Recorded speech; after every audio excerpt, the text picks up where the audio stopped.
Today we are going to talk about adding accessibility in Power Apps and how we can make Power Apps, more user friendly, more easy to use. Uh, Before we start with our session, just a quick introduction of myself. I'm Swati Ramanuj, having more than 18 years of experience in Microsoft technologies, currently working as tech lead at Accenture. And with me today is Mourtaza. So, Mourtaza, would you like to introduce yourself? Yeah. Hi again, everyone. First of all, I would like to thank tech community for giving us an opportunity again, and especially all my friends, Siddharth, Konj, Smita, and Nandip. And I'm from my end, I'm Mourtaza. I'm an MVP and working as a senior IT manager. And that's all I think so. Then, if you would like to connect or catch up with the coffee, then let's connect in LinkedIn, and then we shall connect in person. Yeah, Swati, next slide, please. Yeah, I'll be taking few slides and then my friend Swati will take over. So the agenda, it is an interesting agenda because when it comes to people with unique abilities, there are so many options we can help them out. So we are going to cover them. We are going to cover this topic in depth, and Swati is going to also show you a live demo with power ups.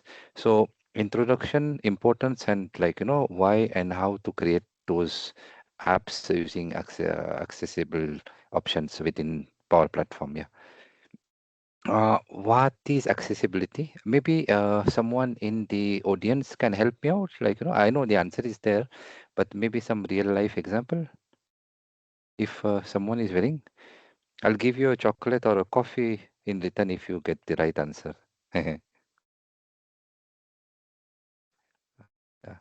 The one who had the thumbs up, I think so, Kunj, it was you, right? I yeah.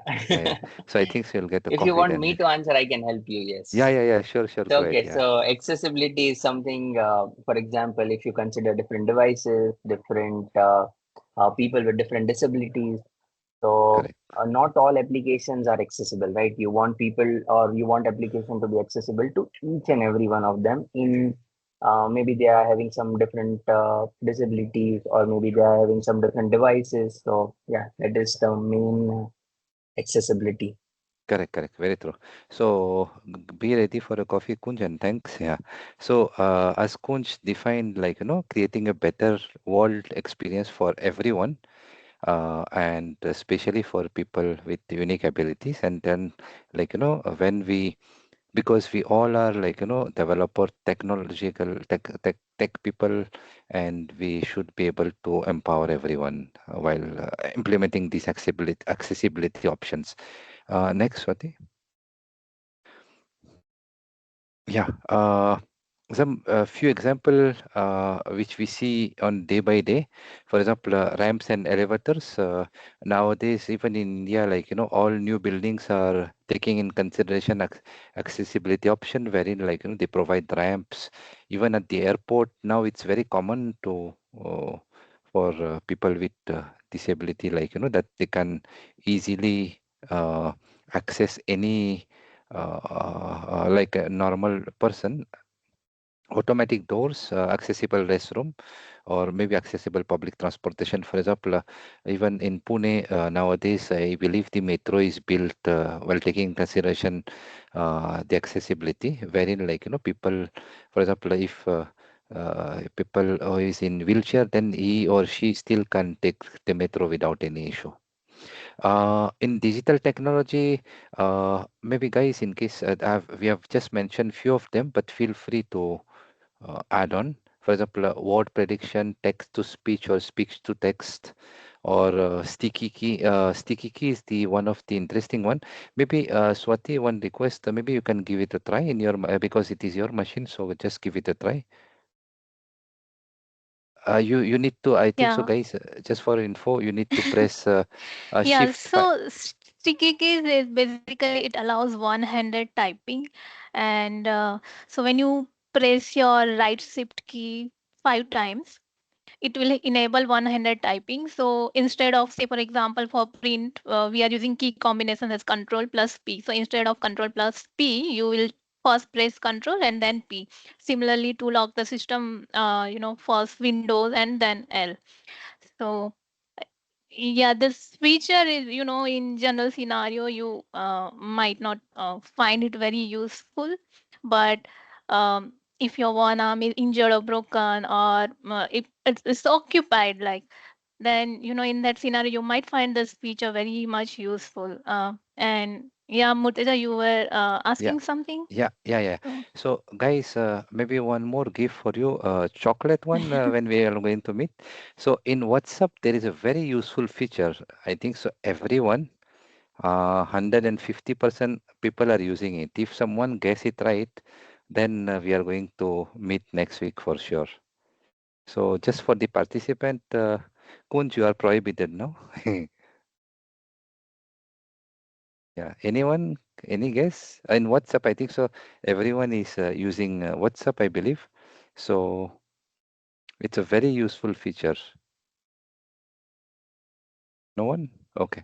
So uh, it's a voice feature wherein, like, nowadays people are typing less. And for example, if you want to express quickly and directly, you just have to press that voice button and send a voice message, and that's all. So it empowers everyone. Like, that type of option is really cool and fun to use with. Yeah. Next, Swati. Yeah, I think so. One very important quote from Satya Nadella. I'll just read it out. Accessibility is not a bolt-on. It's something that must be built into every product we make so that our product works for everyone. Only then we will empower every person and every organization on the planet to achieve more. And this is the inclusive culture we aspire to create. So I think so. It's self-explanatory, wherein, like, nowadays, whenever you create a solution or an application or even a website or any type of kind of app wherein human being is involved, then please take in consideration accessibility. And Swati is going to show you, like, in all Microsoft apps, they have given at the end of the task status bar, you have got, like, accessibility kind of option. Maybe Swati, can you show in the PowerPoint itself? So even while developing, you sure. can, yeah, even while developing, guys, you get, for example, in Power Apps, because we are all Power Platform expert here. So in Power Apps also, you have the option of checking whether that apps is easy to use for people with unique abilities. Yeah. I So will actually have to stop sharing my okay, screen because it okay, is okay. Then available in the maybe, desktop version. yeah. It's okay, it's So okay. I Then think maybe we let, can see that later on. Yeah. yeah. Sure. No worries. Yeah. So what is one? Sorry, I just go back here. Mm, can you just make it full presentation mode, Swati? Yeah, I can see. Stop किया तुमने. Uh, you are in mute, Swati. Yeah, I can see now. Am I audible now? Yeah. You're Okay. audible now. Yeah, I'll just put it in presentation mode. Yeah. yeah. Thanks. Yeah. Uh, so feel free, guys, to ask question in between if you have any doubt, query. Second point is, like, yeah, importance of accessibility. Second point, again, just quick feedback here. So once you take in consideration accessibility option, like, you'll get the more and more audience who are going to use your app, and that is going to be very valuable for everyone. Next, Swati, next slide. Yeah, importance of accessibility. Uh, like, we have listed that few points. For example, maybe I'll start, it encourage innovation, because whenever you create an application which is useful for kind of people, then and then whenever you add those added value within your application, your solution, and then, like, it gives really an added value to the work which you are doing.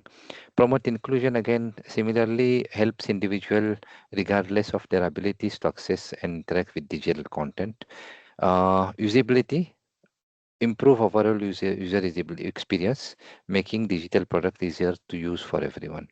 And in some of the country, I'm not sure whether this is applicable for India, but some of the country are very strict when you implement like solution that then you must integrate those option for everyone, at least like accessibility option. And for sure, once those accessibility option is there, then as you know, it broadens more and more audience. Yeah. Next, Swati. Yeah. So in Microsoft 365, I think so in all Microsoft product, we have got accessibilities option everywhere. And feel free to try those like, and for example, when it comes to Copilot, for example, nowadays using just voice command or just while drafting a text, you just have to maybe provide one describe statement and everything will be done by the Microsoft Copilot or the artificial intelligence in the backend. So that is a very great and cool feature for like people with unique abilities. And voice command everyone knows, like for example, I just mention about WhatsApp, which is widely and used feature wherever and whenever it is possible. Like people are using voice message, and it's so useful and so easy to use. So, uh, guys, any question from the participant? Okay, okay, all right. So, next slide, Swati. I think so. Over to you because Swati is going to show. Uh, the other stuff. Swati is going to take care the other slide and going to show a demo with power ups. So Swati, over to you. Thanks. Yeah. So, like Microsoft, has a core principles, and couple of them are like inclusiveness and fairness. And so Microsoft has incorporated accessibility in all of its core products that we see in Outlook, PowerPoint presentation. Everywhere if you go under, if you click on this review, you have the option to check accessibility. So basically, you can review the content that you have prepared using this accessibility, and then you can make it more accessible, more usable. So it's not only in this the products that are provided by Microsoft, but if we talk about the apps that we build, so in this session we are going to talk about Power Apps. So Power Apps is again a great tool which does provide us with the features and functionalities which we can leverage to make the our apps, Power Apps, accessible, and we can increase the overall user experience using those features and functionalities. So there are many ways actually how we can enhance the usability or how we can make it more user friendly, the Power Apps. But here I'm going to discuss on the very basic and the the minimum that we must have in Power Apps. So here I have listed those points that we must consider while designing the Power Apps. So first and foremost of them is this using accessible colors and font size. So I'll go to the app and I will show you very quickly, a couple of points that we need to consider while selecting the colors.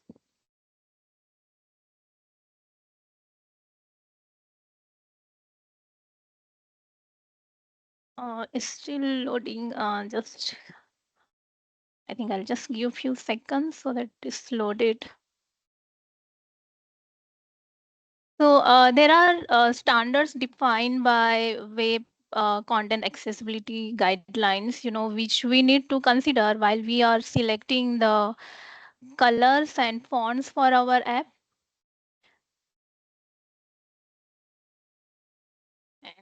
Sorry about this.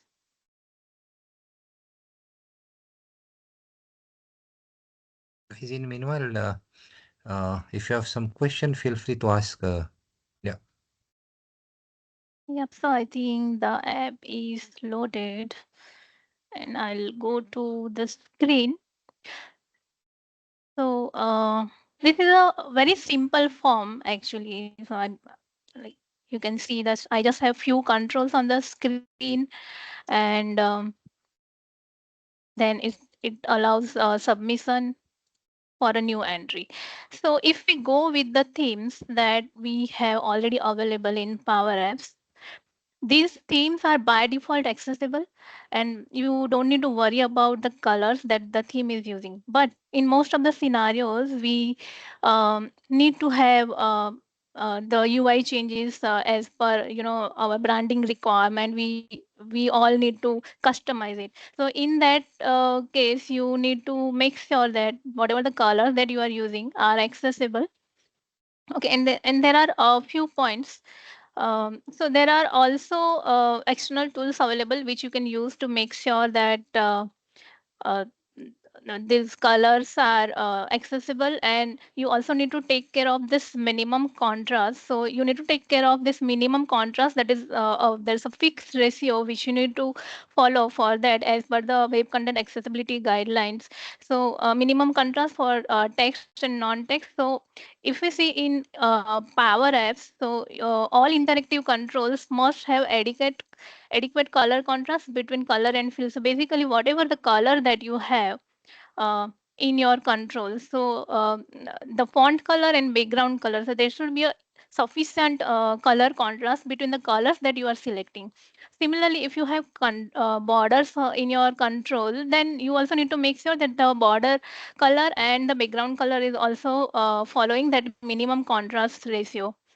And you can take help from your UI UX team as well, to make sure that you are following those guidelines. So here you can see I'm just tabbing through this form, and whenever there's a control which is in focus, you can see the border thickness as well. So minimum of 4 is the border thickness that is recommended if you want to follow the accessibility standards. Also the font that you are having on the screen, Arial is considered as the most accessible font, and minimum font size for the body text is 14 pixel or 12 points. So that was a quick one about the contrast colors that you need to have in your app. And I will go to the next point. So next point is easy navigation using keyboard. So now, as we all know, right, that this is a very common feature, and we all use this feature, right? And for that, we need to have tab index set properly. So if we talk about Power Apps, then if you want to give this functionality so that the control is accessible through the keyboard, then we need to set the tab index for all these controls as 0. So by default, it is 0 only for almost all the controls. But if you take controls like icons or images, so I'll just take one.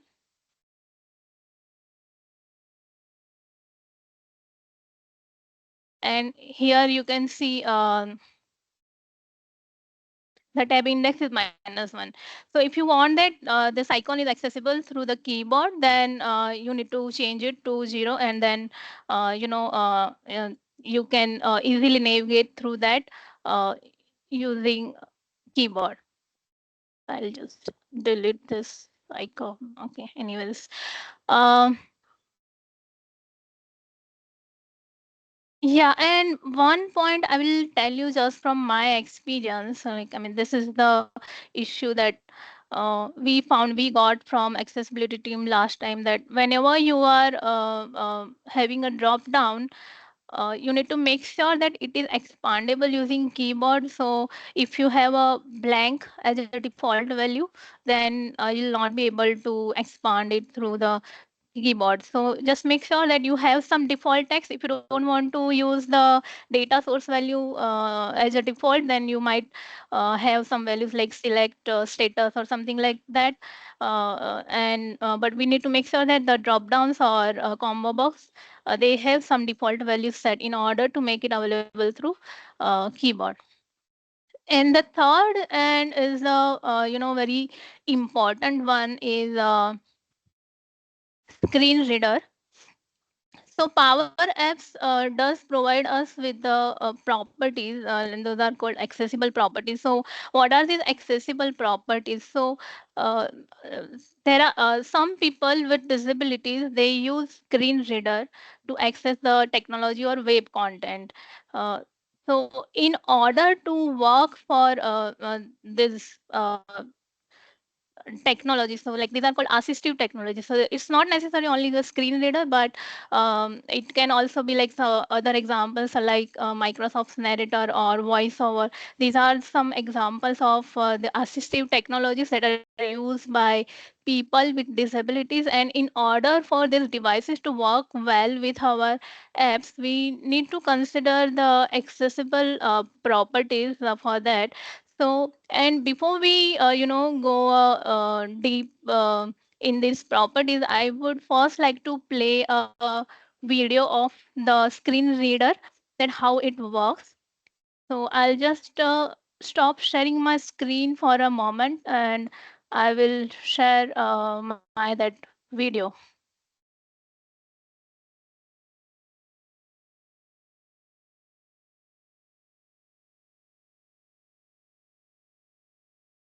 So in this video, basically, I'm just tabbing through the form, and screen reader announces the content of the form or the screen. So we'll see the demo on that. So it is very so it becomes easier to understand how screen reader works. Sorry, Swati, your screen is actually not visible. Yeah, yeah, I'm sharing that.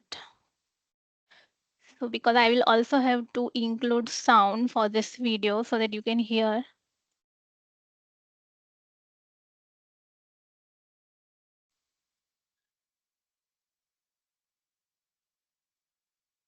Okay, is my screen visible now? You can see the video screen. Yes, yes, yes, yes. Okay, so I'm going to play this video, and you can just hear it. It's just a few seconds video, and let me know if you are not able to hear it. Create new entry. Go back button. Name edit blank. Email edit blank. Address edit multi-line blank. Pin code edit blank. Job position edit blank. Job posting date edit 12/31/2001 blank. Open calendar to select a date button. Select final status.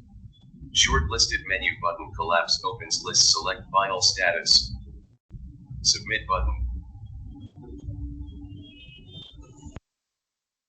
Yeah, so I'll just stop sharing the screen and we'll share my screen again.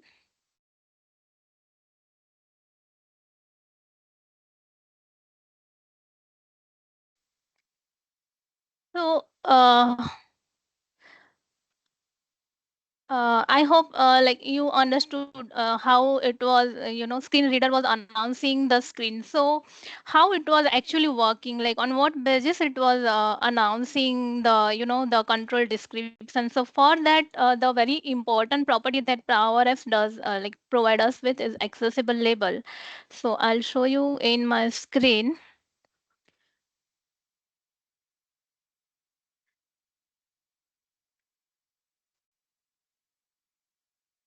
So see, you can see here, I have set it as self.tooltip because I also wanted to include tooltip for this control. I have just added this as a self.tooltip in all my controls. And so whatever I have described in accessible label, that is what the screen reader speaks. So it is very important that we give the meaningful content so that the other person understand that what this control is all about and what information needs to be entered in this control. So this is a screen about accessible label.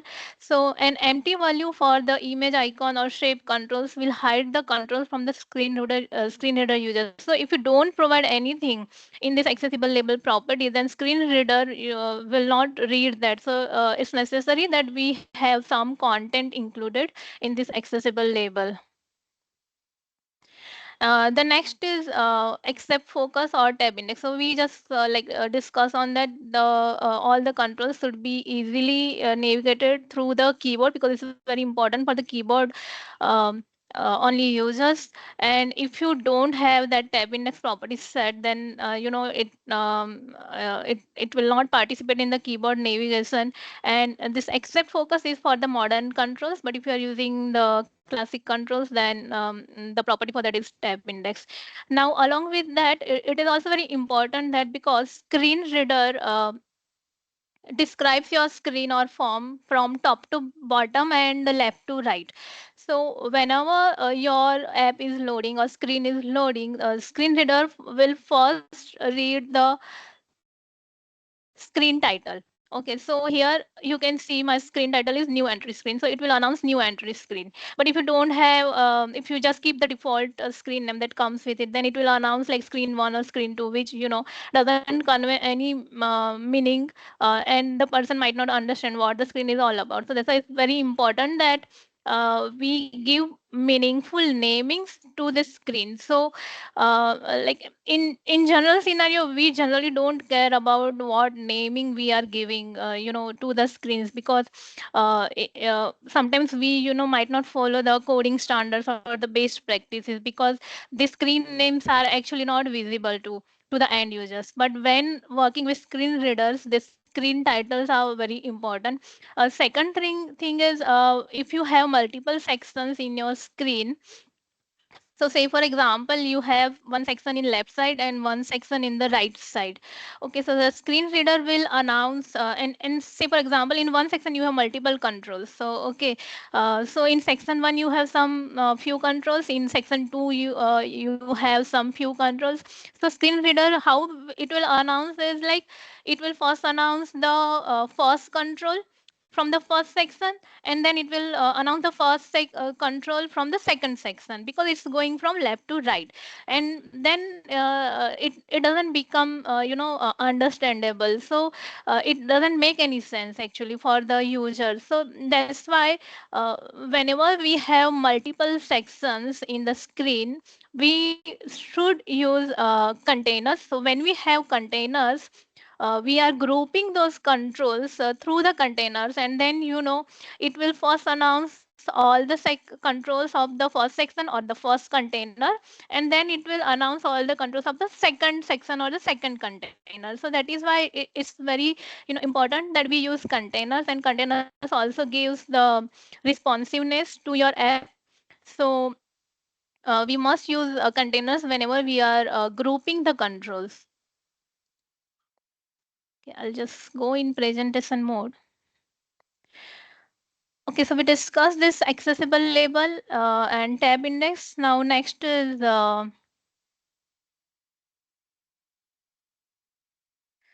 live. So live is if there's any changes that is happening in your screen, then it will announce the changes that has happened to the content on the screen. So you can set the property to off, polite or assertive. These are the values that you can set as per your requirement. When it is off, it will not announce, screen reader will not announce any changes. When you have polite, then screen reader will first speak all the content of the screen, and then it will announce the changes that has happened on the screen. But if it's assertive, then screen reader will interrupt itself and announce the changes that has happened. Similarly, a role is also an important for accessibility or for the screen reader. uh, we have proper values for role properties like heading 1, heading 2, heading 3.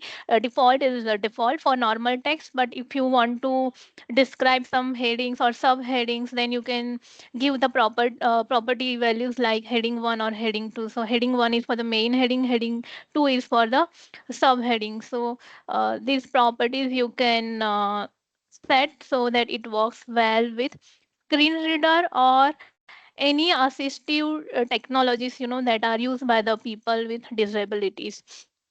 And the screen reader is mainly for the people having visual impairment, so it's very important that we described all the controls, or whatever the content that we have on in our app, is readable by the screen reader, so that they can understand what is there on the app. And the third is like, as for everyone, like we all know that we should always try to create a responsive design in our power apps.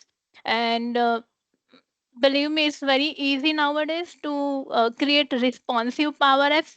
And I think we also saw in a demo of provided by Adnan, that if we use Copilot, it by default out of the box it creates a responsive app only.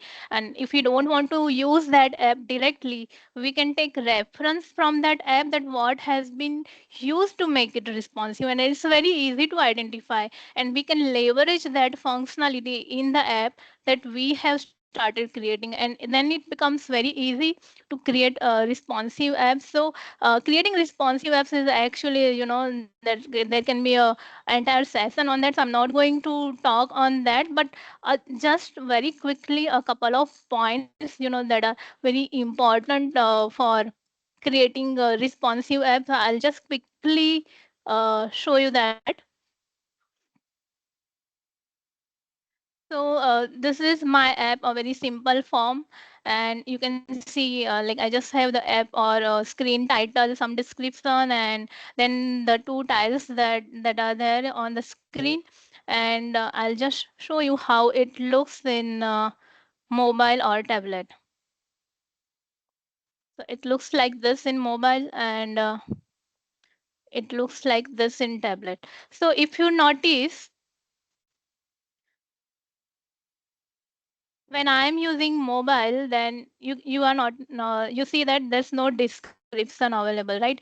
Because so this is also one of the important points. We might not want to show all the details or descriptive text when we are using a mobile device. So for that, uh, you can use this property to hide this control in mobile. So I'll just show you very quickly like what properties I'm using to make the app responsive. So if I show you this property visible, here you can see this logic, right? What I'm doing here is I'm just checking what is the screen size. If it is small, that means the app is being viewed in mobile device. And if it is large, medium, or extra large, that means either it is a tablet or laptop. So So basically, the logic is very simple. When it is being viewed in mobile, just hide that this container or this label, and it will not show that. So this screen size is a very important property when we want to design the responsive app. The another thing is like if you notice that the direction of this tiles, it's becoming vertical, right? In when viewed in mobile, but when we see that in tablet, it is horizontal. So here also I have used the same logic. Basically, this is a gallery, and here I have used this rep count property, and you can see here if the current screen size is small, then the rep count is 1. That means only one tile in one row, and if it is not mobile, then you show two tiles in one row. So this is how I am making it responsive, because all of us are using a different size devices. It's very important that we make our apps responsive, so it becomes more user friendly and more easier to use for everyone. The another thing that we need to take care of while designing this responsiveness for adding responsiveness in your app is like setting the positioning and size of your control. So if you see this add new order, the x like the positioning of this control, how I'm setting it is like parent dot width minus self dot width divided by 2. So it will automatically come into center only whenever we are viewing. So no matter if it's viewed in mobile or in tablet or laptop, it will automatically adjust the location of itself. And size also, like you can select, rather than giving the static values for size, you can give the referential formula like parent dot width or that kind of values, to set your according to your requirement. But you can give that dynamic formula, referential formulas for width, height, and xy properties of your control. So if you just follow this couple of tricks, it will become very much easier for you to create responsive apps. And then you see here in, like, in Power Apps, we already have these layouts available, which you can utilize as per your requirement, and it will automatically create a responsive screen only. So here in this screen, I have just used this normal regular one, header and footer layout. And yeah, once we have, like, I'll go to the next point. Once we have created, so these were the very basic points that we need to take care of while creating accessibility. But there are, like, as I said, there are many other alternative ways how we can enhance the usability for our app. Like, you can also give users the facility to select the dark mode or light mode, and using global variables, it is very easy to change the theme of your app, right? And so once you have added your implemented these features, it is also very important that you test that out correctly. So for that also, you Power Apps does provide a facility, and here you can see this app checker. And in app checker, you can see here there's a point for accessibility, and here you can see the errors like there's some missing tab stops. So for these controls, I might not have provided the tab index as 0. Then there are missing accessible labels. So for whatever controls, we don't need to rectify all these errors, but wherever it is necessary and we feel that this is more or the better version, we can fix those errors. But basically this is for reviewing our app for accessibility. And then there are many other tools out there as well to test the accessibility for your apps. And you can also use um, technologies like screen readers. That's what I did. I installed NVDA for testing how my app behaves with the screen reader. So that would be the best one to test out your application for accessibility. And then uh, if you talk about Power Apps, then it supports these accessibility, these assistive technologies. Uh, like NVDA, Talkback, VoiceOver, Narrator is there. And these are the tools supported by Power Apps. And for more details, we can refer to Web Content Accessibility Guidelines. It is a set of guidelines, which is accepted and adopted, which we can uh, we can try to follow to make or enhance the accessibility for our apps. And then, yeah, here are the key learning resources. We have more material available on Microsoft Learn, and there's altogether a portal for accessibility for Microsoft. And you can, yeah, there are many other resources for understanding the more accessibility features. So yeah, I think that's all I have for today's session. Thanks everyone once again for joining and for staying online.